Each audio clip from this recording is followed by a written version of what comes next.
아멘. 오늘 아침의 말씀 제목은 영적 승리의 삶입니다.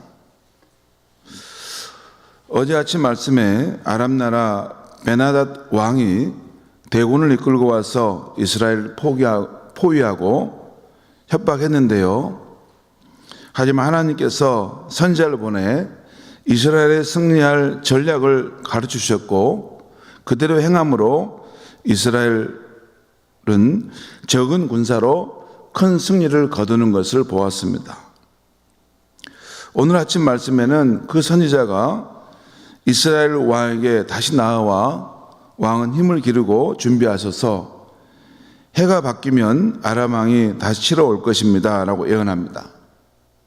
그러니까 이 전쟁은 한 번으로 끝나지 않고 또 해가 바뀌면 또 이 군사를 몰고 이곳에 올 수 있으니 왕은 힘을 기르고 준비하셔서라고 예언해 준 것입니다.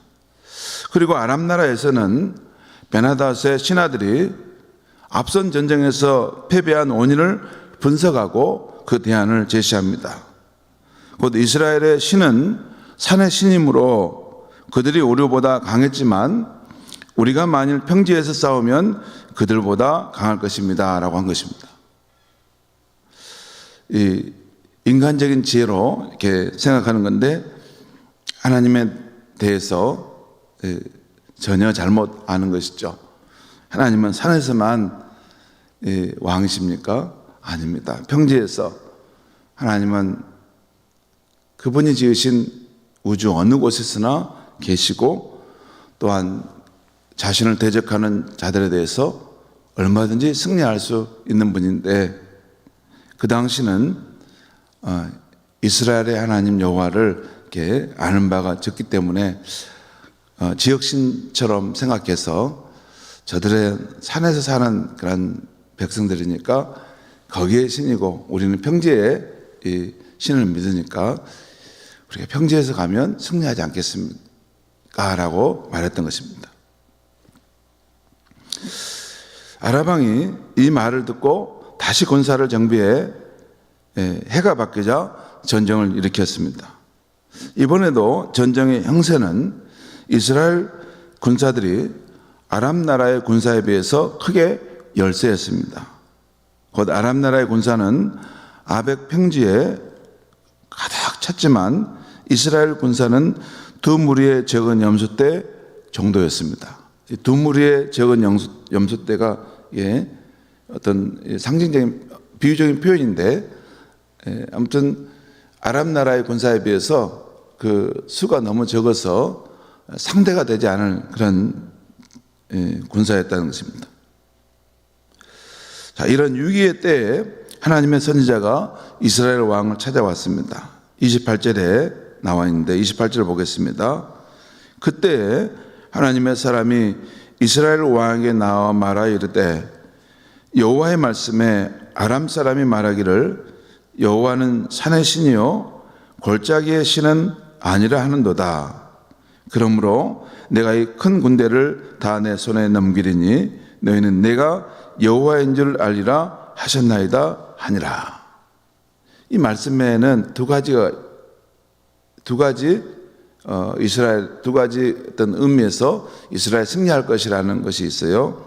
하나는 저 아람 사람들이 나를 가볍게 여기는데 내가 어떤 신인지를 내가 분명히 보여주겠다. 나는 산뿐만 아니라 평지 온 세상의 통치자임을 내가 보여줄 것이다 라는 그런 의미도 있고 또 하나는 다시 한번 내가 내 백성을 위하여 싸움으로 내 백성이 승리함으로 여호와 하나님이 그들 가운데 있다는 것을 알게 할 것이다 라는 그런 뜻도 있습니다. 자, 그렇게 전쟁이 진행되는데 제 7일째 되는 날에 이스라엘 자손이 전투에 나갑니다. 아마 이게 어떤 사인이 있었던 것 같아요. 전투에 나가고 아람 병사 10만 명을 섬멸합니다. 또 그 남은 병사 2만 7천 명이 성읍으로 도망갔는데 그 성벽이 그들 위에 무너져서 대피하게 됩니다.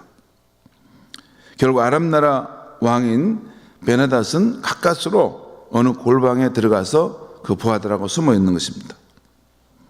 그 숨어 있는 가운데 그 신하들이 아람 왕 베나닷에게 조언하죠.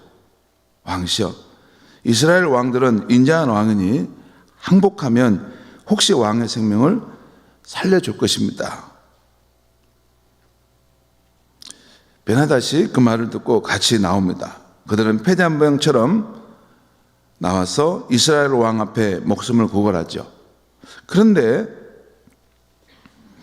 이스라엘 아합 왕은 전쟁을 승리케 하신 여호와 하나님께 묻지도 않고 베나닷과 조약을 맺고 그를 풀어줘 버립니다. 한마디로 아합 왕은 전쟁에서는 하나님의 선지자의 말을 따랐지만 전쟁 후에는 자기 방식대로 하여 하나님을 경홀히 여긴 것입니다. 아마 아합 왕은 전쟁에서 승리한 후에 하나님이 주신 승리인데도 자신의 성취인 양 도취되고 자기 자랑에 빠져서 분별력을 잃은 것 같습니다. 여러분, 일이 잘 되고 성공할 때 자기도 모르게 이렇게 그 순간에 분별력을 잃지 않습니까? 하나님이 주신 승리인데도 내가 뭐 꽤 해서 된 거다 이렇게 생각했던 것 같아요. 그는 아람과의 전쟁에서는 승리했지만 하나님으로부터의 신뢰는 더욱 잃어갔던 것입니다. 성도 여러분, 여기까지가 오늘 아침에 주신 말씀인데요. 오늘 아침 말씀 속 사건을 통해 우리가 얻게 될 영적 교훈 두 가지를 생각해 보겠습니다. 먼저 우리 그리스도인은 늘 영적으로 깨어 있어 사탄의 공격에 대비하여야 하는 것입니다. 오늘 선지자가 했던 말처럼 왕은 힘을 기르고 준비하셔서 해가 바뀌면 아람 왕이 치러 오리이다 했던 말처럼입니다. 에베소 6장에 종말 시대의 영적 전쟁에 승리하기 위해서 성도가 갖춰야 할 것을 거기 말씀하는 내용이 나오는데 이런 표현이 나옵니다. 믿음의 방패를 가지고 악한 자의 모든 불화살을 소멸하고, 믿음의 방패를 들고 악한 자는 마귀입니다. 마귀가 쏘는 그러한 영적인 공격을 다 쳐내야 한다는 것입니다. 마귀는 주로 우리 안에 생각을 통해서 우리를 자초시킵니다. 그런데 그것을 막아내야 한다는 것이죠. 또한 항상 성령 안에서 기도하고 이를 위하여 깨어 구하기를 항상 힘쓰라라는 말이 있어요. 거기 보면 항상이란 말이 두 번이 나와요. 늘 성령 안에서 기도하고 또 깨어 구하기를 늘 힘쓰라는 거예요. 왜 항상 늘 이 표현이 있을까요?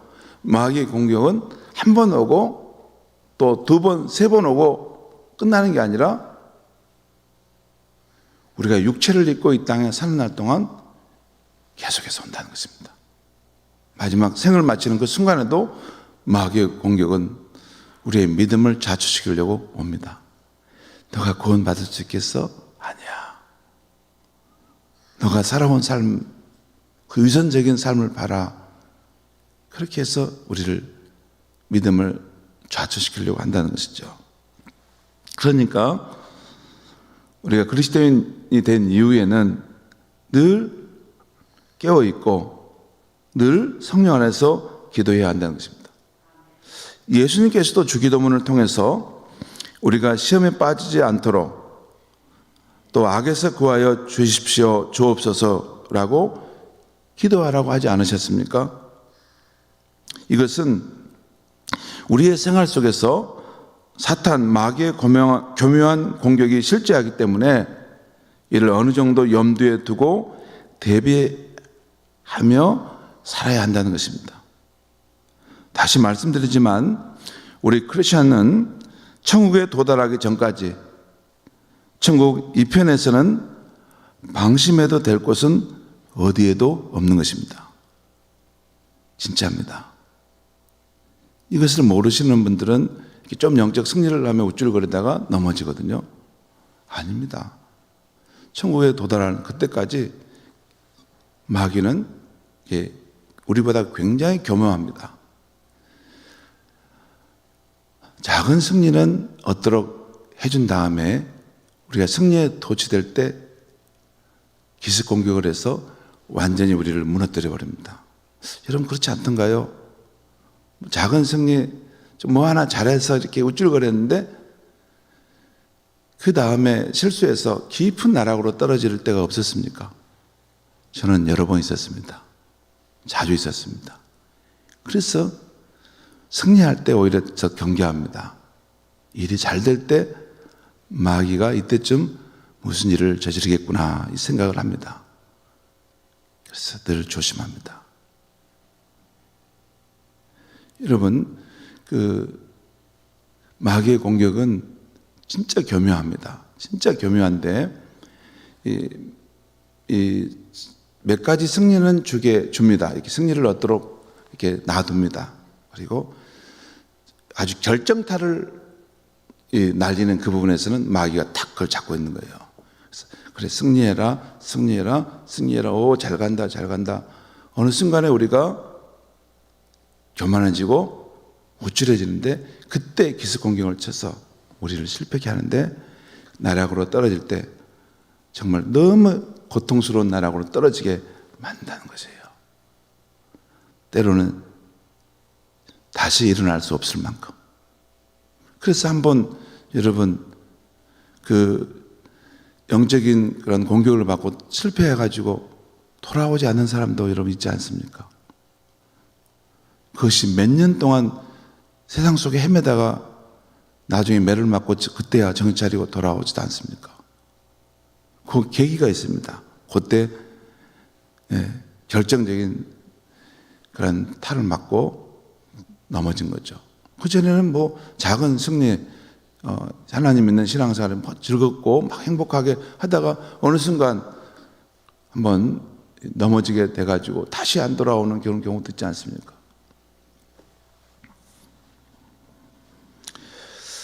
천국 2편에서 방심해도 될 것은 어디도 없는 것입니다. 그래서 우리는 일상생활 속에서 늘 성령과 동행하고 또 성령 안에서 기도하면서 방심해서는 안 되는 것입니다. 방심이 뭔지 아십니까? 놓을 방자에다가 마음 심자입니다. 마음을 풀어놔버린다는 거예요.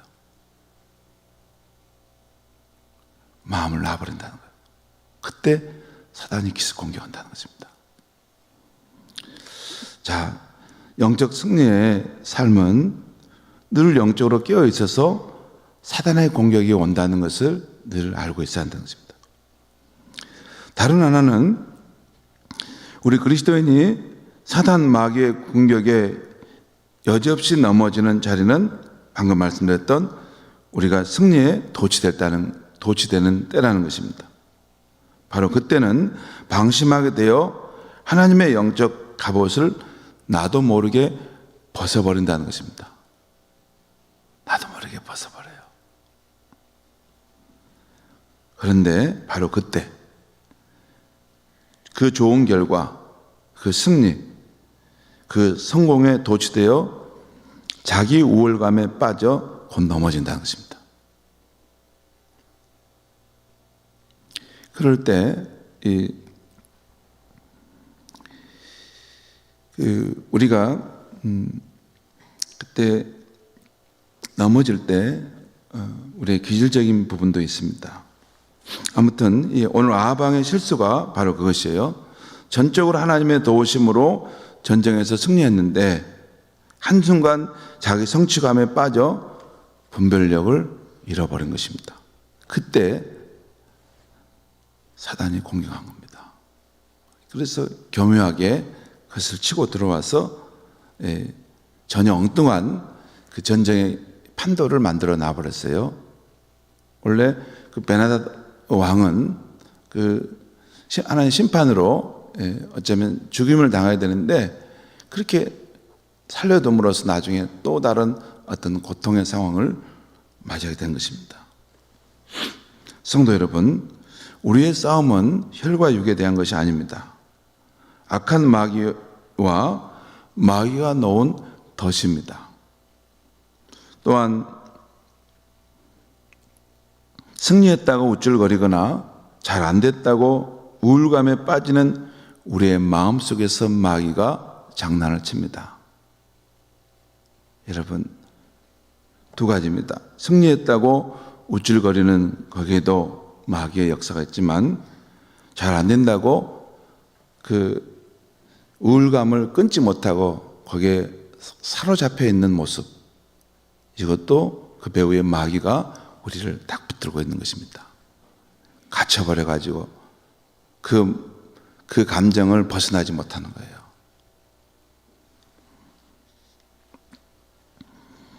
우리의 영적 승리는 우리 자신의 그 무엇을 자랑하거나 의지하는 데서 오는 것이 아닙니다. 오직 하나님의 성령을 의지하고 성령 안에서 말씀과 기도로 깨어 있을 때 하나님이 주시는 선물인 것입니다. 이것이 깊은 영적인 원리입니다. 내가 잘해서 그런지 않습니다. 하나님을 의지하고 말씀과 기도로 성령을 의지할 때, 깨어있을 때 하나님 주시는 선물이에요. 선물입니다. 계속 여러분 이스라엘의 전투에서 그 승리는 하나님 편에서 하나님이 역사하셔서 계속 이루지 않습니까? 마귀의 벽에나 마귀의 권세 앞에서 우리 크리스천은, 개인은 약합니다. 우리는 약해요. 우리의 대장 되신 예수님의 편에 서고 예수님을 붙들고 있을 때만이 우리가 승리할 수 있는 것입니다. 성도 여러분, 오늘도 방심하지 마시기 바랍니다. 말씀과 기도 생활로 성령의 인도함을 잘 받으시기 바랍니다. 그래서 영적 승리의 삶이 있기를 주의 이름으로 축원합니다. 기도하겠습니다. 하나님 아버지, 오늘 이 아침에도 하나님께서 우리에게 생명의 말씀, 진리의 말씀을 들려주셔서 감사합니다. 우리 크리스천의 삶에는 늘 마귀가 우리의 삶을 자극시키고 우리의 신앙을 무너뜨리려고 하고 있다는 것을 늘 생각하고 살아야 한다는 것을 알게 하심을 감사합니다. 특별히 우리가 승리할 때, 좋은 결과가 있을 때, 또 성공했을 때 바로 그 순간이 마귀의 기습 공격이 있다는 것을 생각하면서 늘 경계하고 하나님의 성령을 의지하고 말씀과 기도함으로 늘 깨어있게 하여 주시옵소서. 주님, 또한 우리가 행여 방심하여 넘어질지라도 다시 일어나 우리의 대장 되신 예수님의 편에 설 수 있다는 것을 알고 우리의 대장 되신 예수를 더욱 굳게 의지하고 사랑하고 주님 편에 서서 믿음의 행진을 계속해서 해갈 수 있는 우리 성도님들 되게 하여 주시옵소서. 예수님의 이름으로 기도하옵나이다. 아멘.